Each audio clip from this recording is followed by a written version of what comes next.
What's going on? It's your boy Dvilledi, aka Uncle on the Sticks. We're gonna watch 8 common scams in Las Vegas.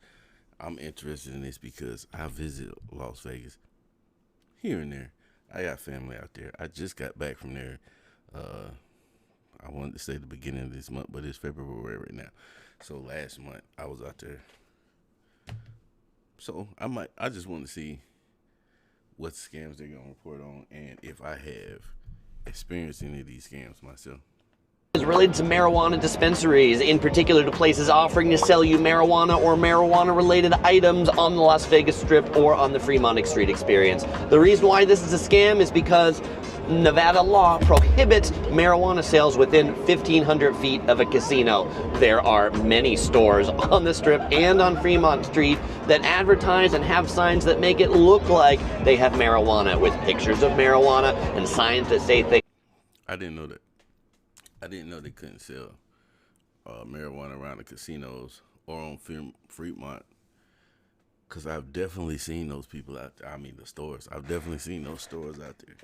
When you walk in the Strip and Fremont, I spent more time on Fremont, but I definitely seen those stores out there, and I thought you could buy weed and things like pre-rolls and edibles, but what you can be sure of is that none of those have actual marijuana in them. They might have something else in them, and the staff and the signs might use deceiving language to make you come in and make you think it's marijuana, but they'll likely never use that word. If you are looking to get marijuana, which is legal in Nevada, you do have to go off the Strip and off the Fremont Street Experience to find it. Huge Las Vegas scam number 2 are hotel gift shops. It seems like a universally adopted practice in Las Vegas gift shops, in the hotels and the casinos, is no prices for any of the items. If you're looking to get drinks, you're looking to get snacks, there won't be prices on them. Why won't there be prices on them? Well, because they've done research, the big corporations here, and have found that if they don't price the items by putting a price, there's a price, but they're not going to tell you what they are right away, you are more likely to pay a higher price for them.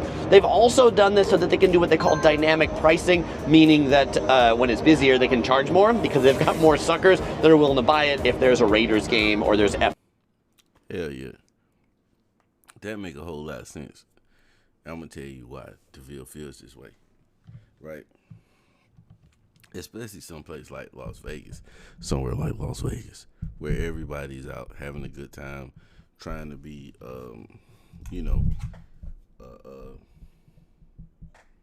lot of times trying to like show off and whatnot.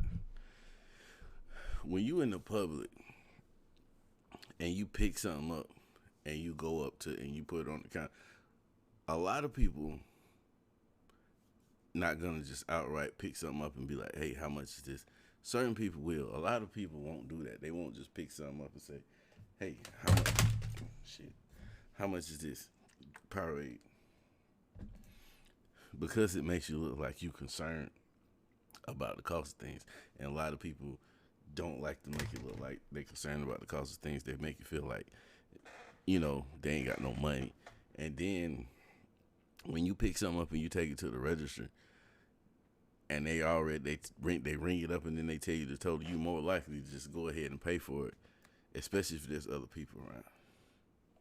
It's an L tactic though. One in town.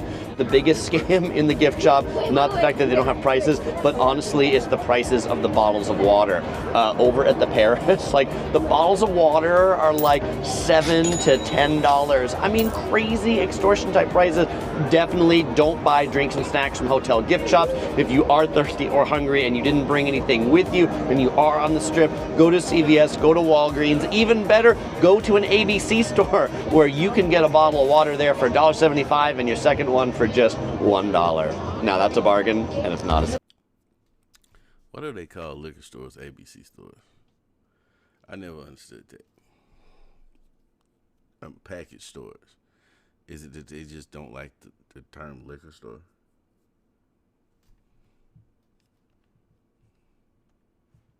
ABC stores, I love you. The third biggest tourist scam comes from taxis and ride shares, and there's two parts to this one, or actually two different types of scams from these things. So the first one, taxis, basically they're gonna take you the long way around so that they can charge you more money based on the meter. It's not as big of an issue as it used to be because from the airport, it's basically a fixed price system by taxis to get you to the major strip hotels. So if taxi driver turns on the meter, you should make sure to insist on the fixed price to make sure you actually get the fair price.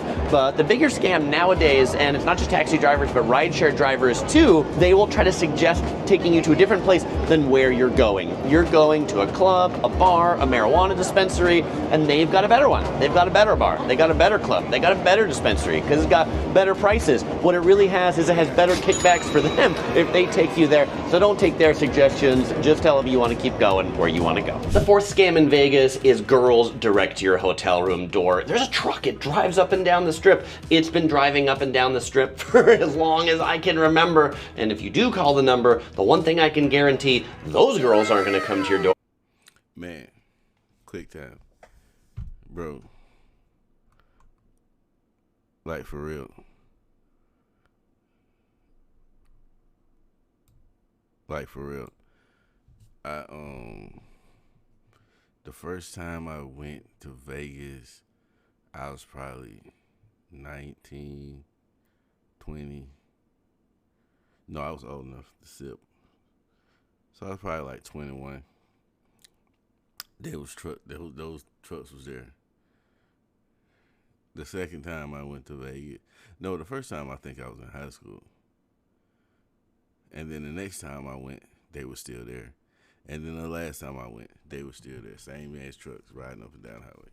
Because their picture was taken 30 years ago. But if you think maybe some ladies of the night or some men of the night might come to your door to offer some special services, you should know that prostitution is not legal in Las Vegas. Yes, it's legal in other places of Nevada, but not in Las Vegas. So what you'd be getting if you're soliciting those services, either calling one of those numbers, picking up one of those cards, or maybe, you know, some hot girls seem really into you, or some hot guys seem really into you, and they say, hey, maybe we can come back to your room, especially if it's a few of them that seem really into you. Chances are they're not. They just think they're gonna be really into your stuff when they get you into your room, and you know, when you're not looking, or they're gonna take your stuff, or when you're not looking, they're gonna call Bruno in, who's really big, to make sure to take your stuff. This is one of these crimes that definitely goes underreported, because who wants to be that guy that was calling the ladies of the night and then got his stuff stolen? I guess I'm not gonna tell people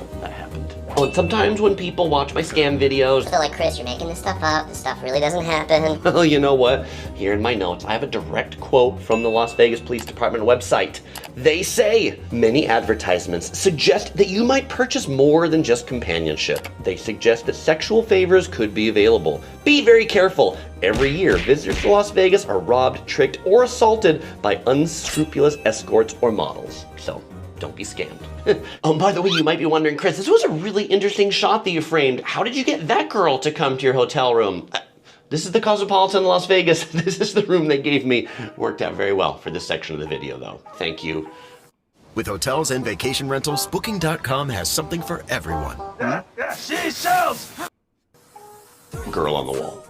Scam number 5 is theft from hotel rooms. And yes, that happens all over the world, but in Vegas, maybe it happens even more. Why? Well, because in Vegas, people win large sums of money from the casino, and then they don't want to carry it around with them. So what do? They bring their money back to their room, and they put it on the nightstand, or they put it in the drawer. And then what do other people do? They come and steal that money from your room, because it's virtually untraceable, people stealing money. How do they do that? Well, a lot of times people accidentally leave their hotel room and don't close the door all the way. So make sure when you go out of your hotel room that you're actually like closing the door and jiggle the handle and make sure that thing doesn't open, to make sure people just can't push the door open. There are literally people in Vegas who will walk down and they'll push the doors open. You probably also don't want to leave your cash out in the open. Put it in the hotel room safe. safe. I hide it someplace a lot better, but definitely don't leave it out on the nightstand in open view. I mean, unless it's the tip for housekeeping. If it is the tip for the housekeeping, it should go out in the open, right on the nightstand or on the bed. They work hard. They deserve a little extra. Number 6, beware of pickpockets outside, on the strip, on the streets, and inside the casinos. You might think if you're inside the casino, there's so much security and there's so many cameras that you don't need to worry about your stuff. And there are a lot of cameras and there's a lot of security, but they're really focused on making sure the casino, they don't get robbed. They're less focused on making sure you don't get robbed. Pickpockets, bro. Pickpockets. I got a story. It wasn't in Vegas. We went to Statesboro, to, I believe, just Georgia Southern is the college in Statesboro. We went there for the thing they used to have called Players Ball. I don't know if they still have it or not. We go to the Players Ball. We in this club. Club is packed. I think Lil Jon is there. It was the year AP, Adrian Peterson, got drafted. It was that year, whatever year that was. So they are talking about it, and the DJ's announcing it. I guess he went to that school. I ain't sure, but I think he went to that school. So we in the club. We walking through the club, and I walk past this. And the club is packed. It's like shoulder to shoulder in that joint. So I'm walking past just everybody, nobody particular. And a young lady walks past me, and she gives me that look in the eye, and kind of grabs my hand. Right? She grabs my hand. But the crowd is moving. It's so much movement, you can't even stop. And when she grabs my hand, I feel my ring. I had a ring on. It had like 3 stones in it. I feel the ring coming off of my hand. And I'm trying to stop. I'm trying to spin around. But the crowd is moving. I can't even stop. And then the ring is just gone.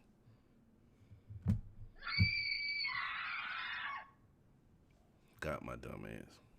Definitely when you're out on the strip watching the Bellagio fountains or the Fremont Street experience and you're distracted, that's when the pickpockets are going to be in full force. So guys, make sure to put your wallet in your front pocket. Ladies, if you got like a bag, put it on your shoulder. If you're dining, never put your bag in a place that you can't see it. If you got to put it on the floor, keep it between your feet. Scam number 7 is restaurant flyers slid under your hotel room door. And this is one where many people say, I have never had flyers slipped under my hotel room door, but yet there's other people who will say, I've had 3 of them slipped under my door in the same night. What's the scam? The scam is that scam artists who want your credit card information slip flyers underneath your door for restaurants that don't exist. You call them up and they just really want your credit card information. They take your order for a pizza, they never deliver you a pizza, but they buy some first class tickets to Tahiti. Or perhaps maybe they do deliver you the pizza, but it's not really a pizza that exists. They deliver it out of their house. It's a frozen pizza that they bring to you up to your room, and they still use your credit card to book that first class flight to Tahiti. If you want to get a pizza, you know what? Uber Eats, Yelp,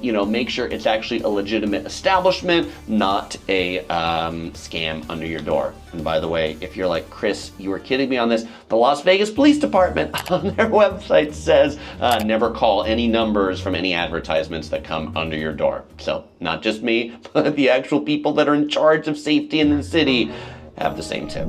Scam number 8 is people who want you to take pictures with them on the strip or on the Fremont Street experience. And by that, I don't mean my fellow explorers. They're like, can I take a selfie with you? By this, I mean the showgirls, the characters, Batman, Mickey Mouse, those sort of people. And they're not all a scam, but here's how the scam works. You walk by the pretty showgirls or the hot Chippendales, and they say, hey, come take a picture with us. Or would you like to take a picture with us? And then you do. And then after you take that picture, they say, that will be $20 or that will be $50. These people, they essentially work for tips. They don't work for the casinos. They're out there trying to make a living. But the scam is, they didn't tell you what the price is. You didn't ask what it is. You thought it was free because, well, I mean, showgirls, they're Vegas. That was one of the first things my sister told me the first time I was out there. I'm lying. It was the second time I was out there. I was out there with my at that time fiance, and they got us. No, I had got married at that time, and our gift, the gift that they gave us was a stay at the Caesar Palace. W gift.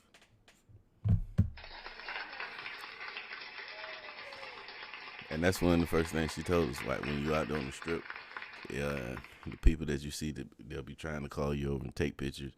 And she was like, don't do it. I mean, you could do it if you want to, but, they're going to take the pictures and they're going to charge you an exorbitant rate for the picture.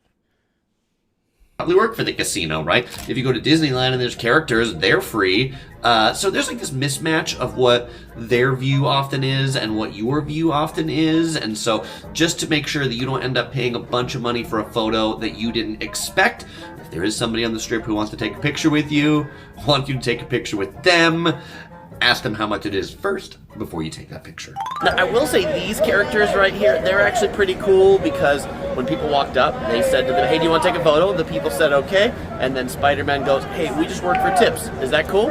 Cool. So I can appreciate the honesty and openness to whatever the tip is. So thank you, Spider-Man, Bluey, Lilo, Stitch, and Bumblebee. Number 9, definitely don't buy casino chips from somebody that isn't a casino. Chris, what are you talking about? Why would I do that? Well, the way the scam works is that somebody, likely in the casino, just another person like you and me, they're in a rush. They got to get to the airport. They got to go someplace. And so they come up to you and they say they have a casino chip, like $100. They don't have time to exchange at the counter, so they'll give it to you for just like $50 because they're in a rush. That chip's not real.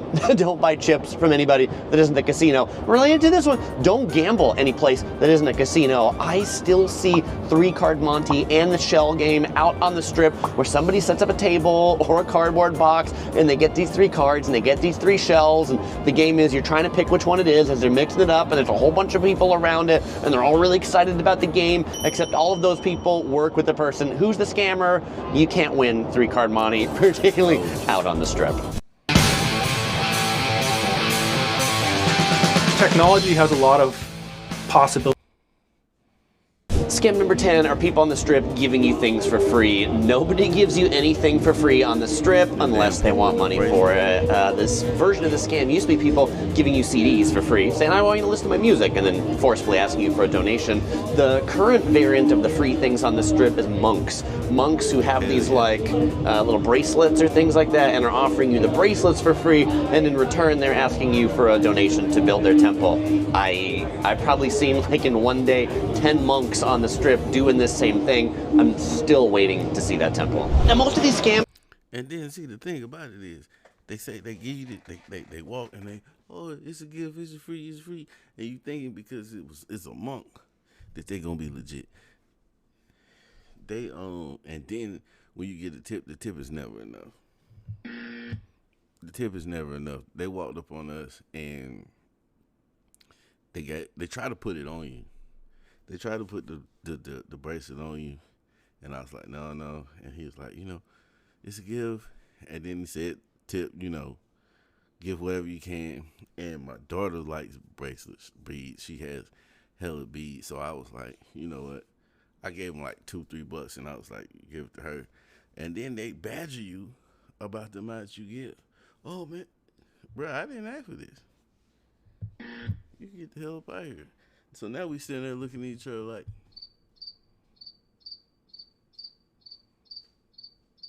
it is what it is. Happen out on the strip, but this next one actually happens inside malls and inside casinos. It's the timeshare scam. The way the scam works is there are people at booths that look really official. They say like things like information on them, and these people, they seem really friendly, and when you walk by, they ask you, hey, how long are you in town for? They're always asking you something, and this is because they want you to attend their timeshare presentation. If they find out you're in town for a little while, they're trying to figure out how they can give you some free stuff in return for some of your time at a timeshare presentation. Usually they'll offer you something like free show tickets for 90 minutes of a timeshare presentation the next day, with some high pressure sales tactics at the end. Now, there are some people who love timeshare presentations and say, Chris, these things are great. I get a free trip. I get free hotel stays. To you people, more power to you. Enjoy it. Get those free things out of them. For the rest of you, skip it, because most people tell me they felt really abused at the end of those timeshare presentations. presentations and really wish they didn't do it. There are just two examples walking into the Circus. At the front by the check-in desks, there's somebody asking people, what's the plan for tonight? And then they say whatever it is, and then the guy says, do you want to get some show tickets? And then of course that leads to a timeshare presentation. The second one back here, there's a lady who goes, hey, can I get you some gift card vouchers? And that's the lead in line. Scam number 12 are the nightclub promoters on the Strip. And to understand how the scam works, you have to understand the business of nightclub promoters. And first I want to say this is not about all nightclub promoters. Some of them are really great and can get you into some great clubs. But the way nightclub promotion works is that these people who stand out on the Strip, they get a kickback, a commission, every time you go to the club that they invite you to go there. That's why they're there. They're there to make the club busy so that when a lot of people come, then the club's busy. Nobody wants to go to an empty club, and so yes, they get people in free or discounted so that the club seems hopping when the people who are paying actually come. The scam is when people on the Strip are asking you to pay for those same tickets. They're basically getting a double kickback. Chances are might not even be a real ticket. So beware of anybody who asks you to pay for a ticket, not just to a club, but to anything on the Strip, because you don't have a place of business to go back to if that ticket isn't actually real. And for the final 5 scams here, they might not be things that quite rise to the scam level, but they're things that I just consider scummy and ways that the Vegas business people are just trying to grab more money out of your wallet. Number 13 is the ATMs on the Strip. You're not gonna find any big bank ATMs on the Strip. You're not gonna find Bank of America, Capital One, US Bank. You're gonna find a lot of ATMs on the casino floor that are going to charge you exorbitant rates, $6 to $10 to withdraw money from those ATMs. Don't do it. Bring your cash with you or try to find a bank ATM when you can. $12 for the ATM at the Aria. Crazy to take out $100. Number 14 are resort fees. And Las Vegas hotels, they really pioneered the deceptive advertising of hotel rates with resort fees. What's that? That's the room rate plus this extra resort fee on top that you can't not get. It's not optional, it's not a tax, it's just a fee that they have. That's how hotels can advertise $9 rate, except it's not. It's $50 or $60 because it has a $45 a night resort fee. The Federal Trade Commission, they just ruled that this sort of advertising for hotel rooms is deceptive, and they're not allowing it anymore starting in the spring of 2025. I'm not saying they're going to get rid of their resort fees, but you can expect them to be advertised differently. The upfront price will need to be provided by any hotel in the US, the one that includes all of the fees all together in the upfront price. But that's a US-based ruling. That doesn't apply to non-US based companies. So you might find booking sites online that aren't based in the US still advertising it the good old way of $9 a night rooms. Beware of those. With new McValue at McDonald's, you can buy one and add one for Number 15 are parking fees. Gone are the days of free parking on the Las Vegas Strip, but the parking fees keep going up and up and up and up, and pretty much in every casino on the Strip, it's not like hourly. You come in and you pay $20 to $25, which means if you want to visit a few different casinos, you definitely don't want to drive your car to them because the rates are absolutely exorbitant. Beware of the QR code parking scams. This QR code is at the Circus Hotel, and this QR code is not a scam in and of itself. This is how they have you pay for the parking. If you want to be at the premium parking at Circus, you scan here and you pay with your phone. The scam is, the scammers, they come up and they put a new QR code sticker over the existing QR codes, and so who do you end up paying? You end up paying the scammers instead of paying the hotel or the parking company, and then you end up getting a ticket or you end up getting towed. So if you are parking in one of these lots that has a QR code, take a look at it, make sure there's no sticker over it, that it's the actual QR code that the business meant for you to scan. Number 16 are the in-room mini bars. The prices of drinks and snacks in your mini bar in your room are going to be even more than that ridiculously overpriced gift shop. Just don't do it. And the mini bars, they're censored. So like if you touch or move anything, you're going to be charged within 30 seconds of removing that item. So if you've got little kiddos, be careful with them touching things in the mini bar because you might end up getting charged for a bunch of stuff that you didn't even drink because they were just their toys. And scam number 17 is the aggressive tipping culture. I don't mean people aggressively giving other people tips. I mean the aggressive asking for tips, particularly on point of sale terminals where you pay with your credit card. Nearly every opportunity that you pay with your credit card in Las Vegas, that machine is going to ask you if you would like to leave a tip. Even if it's at the gift shop and you're buying a $10 bottle of water, it's going to ask if you want to leave a tip. And the reason why I consider this a scam and deceptive is because it's targeted at the people who don't know any better. It's targeted at the people who aren't from the USA, don't really understand the tipping culture here. They've heard heard that in the USA we give tips, and so if this machine is asking about it, then they must need to give a tip to this person that they're buying a $10 bottle of water from. You don't have to. I'm going to go out on a limb here, and I might get a bit of flack. I got a rule.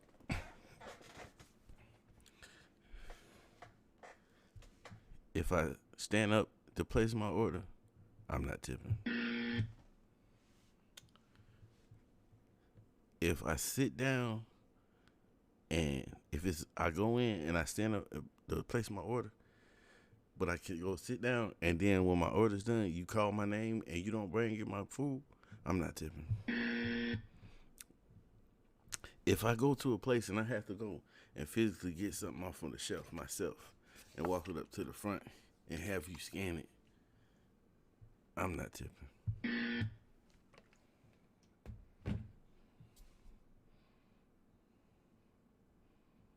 For it, but most Americans, they're not giving a tip on their $10 bottle of water at the gift shop.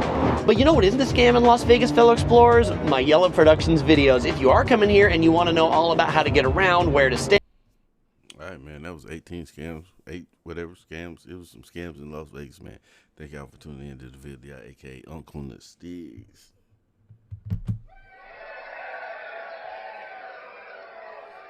Y'all like, comment, subscribe, holler at your boy.